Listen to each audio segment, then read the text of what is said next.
गृह मंत्री जी के भाषण में इतनी नफरत आम आदमी पार्टी के लिए, इतनी दुर्भावना अरविंद केजरीवाल जी के लिए नजर आई, जो राजनीति के शिष्टाचार में जिसका कोई स्थान नहीं है।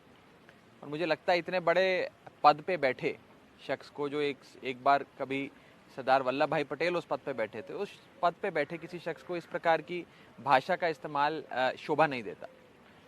लेकिन उन्होंने जो भी बातें कही उसमें मोटे मोटे तौर पे उनकी बातों में एक स्वीकृति थी, एक एक्सेप्टेंस थी कि 2015 तक दिल्ली में सब कुछ ठीक था। 2015 के बाद दिल्ली सरकार से सारी शक्तियां छीनने के कानून बनाने की आवश्यकता आन पड़ी। तो ऐसा क्या हो गया 2015 में? 2015 में आजाद भारत के इतिहास में सबसे प्रचंड बहुमत की अरविंद केजरीवाल की सरकार बन गई।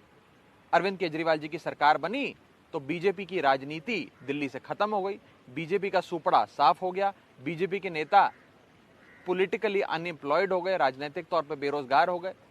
तो फिर ये योजना भाजपा ने बनाई कि दिल्ली की सरकार को ध्वस्त कर दो, निरस्त कर दो, या कभी भाजपा की सरकार तो बन नहीं पाएगी तो सरकार ही खत्म कर दो।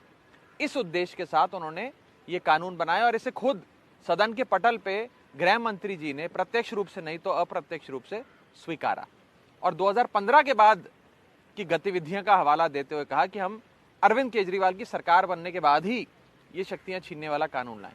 दूसरी बिंदु, उन्होंने पंडित नेहरू, डॉक्टर अंबेडकर और सरदार वल्लभ भाई पटेल की बातों की याद दिलाते हुए जो उन्होंने 1920 के दशक में, 40 के दशक में कभी बातें कहीं, उन बातों के आधार पे ये कहने का प्रयास कर रहे थे इसलिए हम ये कानून लाए हैं।